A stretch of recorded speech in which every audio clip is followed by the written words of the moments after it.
Hola, hola a todos, nos volvemos a encontrar. Hoy los voy a invitar a un viaje por uno de los grandes casos judiciales de nuestra historia. Como habrán visto, ya cambiamos el paisaje, así que vamos a ver un poco de agua ahora. Bueno, hablemos del fallo de Elmeján contra Neusta de 1987.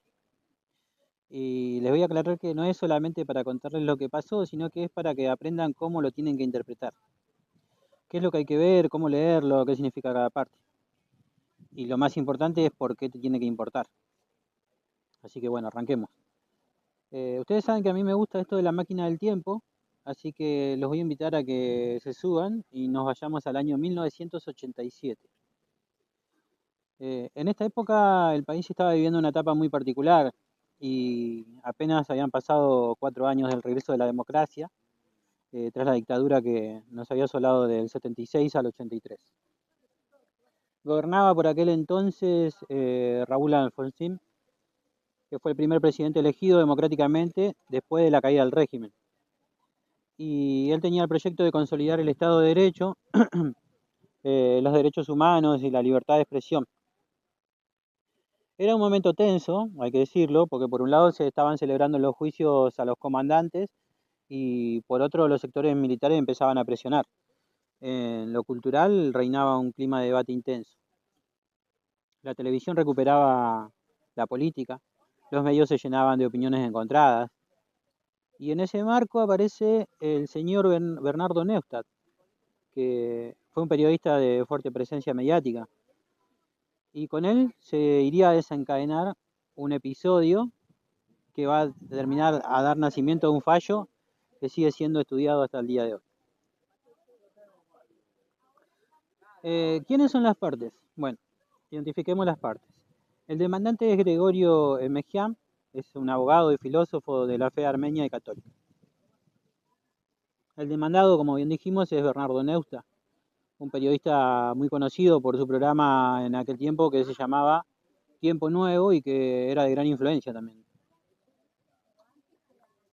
Hay que aclarar que Hermegian no estaba en contra del periodismo ni de la crítica, pero consideró en su momento que sus creencias religiosas habían sido atacadas públicamente en una emisión del programa de Neustadt. Y él quiso hacer ejercicio de su derecho a réplica.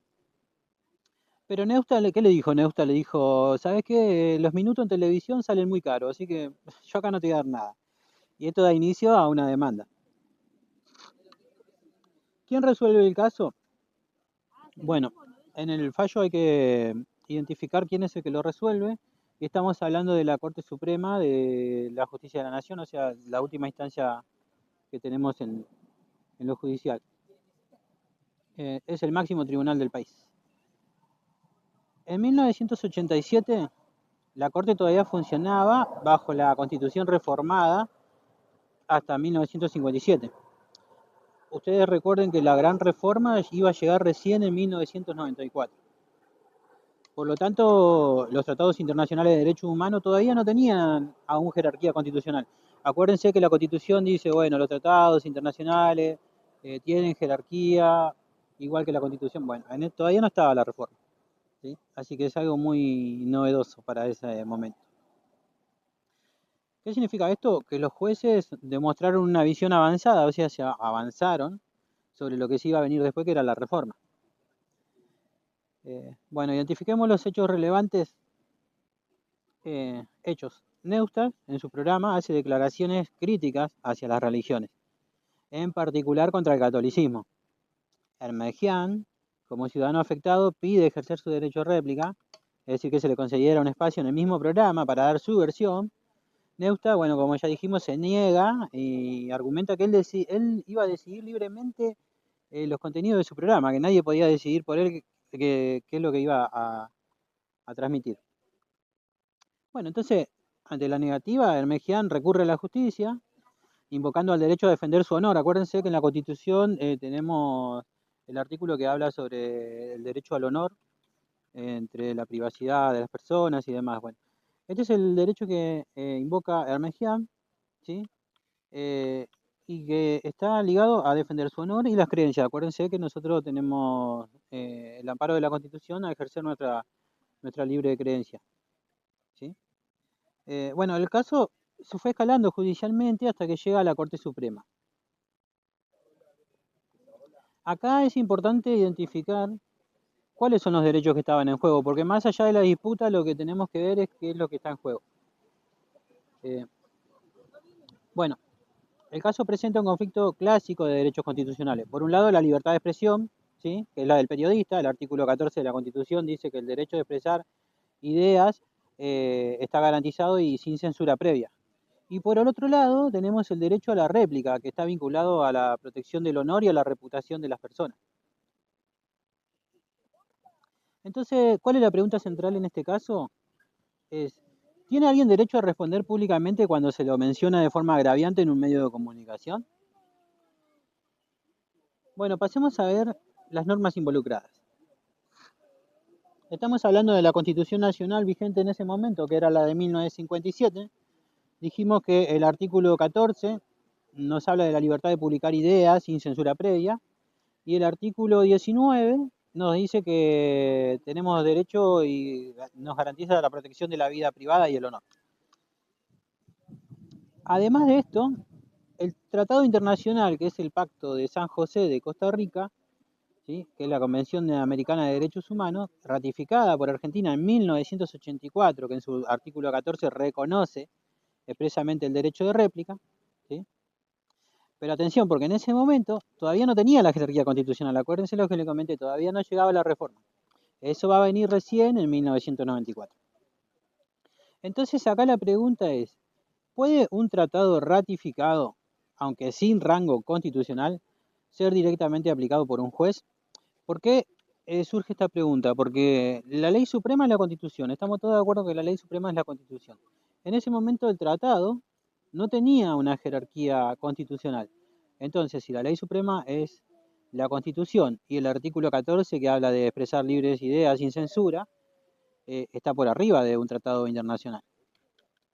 El debate empieza acá.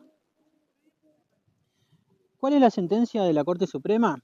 Bueno, es una decisión muy importante porque resuelve que sí, el Mergián tenía derecho a réplica, y si el juez puede aplicar directamente un tratado internacional ratificado, aunque no tenga jerarquía constitucional, ¿sí?, por lo tanto la negativa de Neustadt no era válida.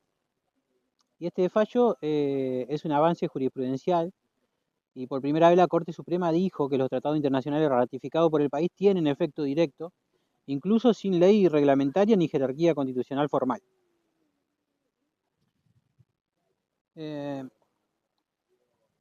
Bueno, ¿qué es el holding? Hablemos de qué es el holding del caso. El holding es la columna vertebral del fallo, ¿sí? Es la regla de derecho que se establece en el caso. Por ejemplo, en este caso, el derecho a réplica está reconocido en el derecho internacional de los derechos humanos, y en tanto el Estado argentino ha ratificado el tratado, y ese derecho es plenamente aplicable aunque el Congreso no lo haya reglamentado. Para decirlo de otra manera, los tratados internacionales ratificados tienen efecto directo y puede ser invocado por cualquier ciudadano ante un juez. Bueno, pasemos al obiter dictum. Yo ya lo había comentado antes, se lo vuelvo a comentar. Es un comentario, el obiter dictum, es un comentario no obligatorio, pero revelador. Es un comentario que hace el juez. En este caso, la Corte expresó: la libertad de expresión no es limitada, cuando se vulnera la dignidad o el honor de otro, puede haber consecuencias, ¿sí? Este comentario ayudó a matizar la idea de que los periodistas pueden decir cualquier cosa sin responder por sus dichos. No significa censura, pero sí responsabilidad, ojo con esto. Bueno, ¿qué precedente sentó este fallo? Bueno, sentó jurisprudencia sobre el derecho de réplica. Estableció también que los tratados internacionales ratificados directamente son aplicables. Abrió el camino para que en 1994 se reformara la Constitución y se incorporara el bloque constitucional en el artículo 75, inciso 22. De hecho, la reforma de 1994 se tomó lo que este fallo ya había anticipado. Se reconocieron los tratados internacionales de derechos humanos como de jerarquía constitucional. Y esto convirtió a nuestro país en un país pionero en materia de derechos fundamentales. Fíjense toda la cola que trajo el caso, ¿no? Bueno, ¿qué aprendemos de esto? Primero que los fallos no son solamente para los abogados, ¿sí? Nos afectan a todos. Te dicen qué puedes hacer y qué no, y cómo proteger tus derechos. Y segundo, que leer un fallo es como armar un rompecabezas. Así que bueno, yo acá les voy a reiterar una guía, por si quedaron medio en el aire, de cómo interpretar el fallo. Punto 1. Identificar las partes. ¿Quién demanda a quién y por qué? 2. Lee los hechos. ¿Qué pasó realmente? ¿Sí? Sin entrar en el chusmerío. 3. Detectar los derechos en conflicto. ¿Qué garantías estaban en juego? Acá nosotros ya habíamos dicho que la libertad de prensa con el derecho al honor, ¿sí? Y el tratado internacional, por supuesto. 4. Ubicar las normas aplicadas, ¿sí? ¿Qué artículos constitucionales o tratados se usaron? 5. Leer la sentencia. ¿Qué decide el juez o el tribunal? Y buscar el holding, ¿sí? ¿Cuál es la regla legal que deja el caso? Presta atención al overdictum, que es los comentarios que habíamos dicho que hace el tribunal, y identificamos el precedente que, que es lo que cambia o deja este fallo para el futuro.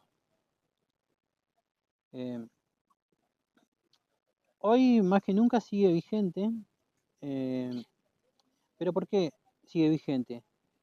Porque las redes sociales y los medios pueden difamar a una persona en cuestión de segundos. Y este fallo lo que nos trae es que la libertad de expresión es un derecho sagrado, pero tiene límites, cuando daña el honor de otra persona y todo ciudadano tiene derecho a defenderse.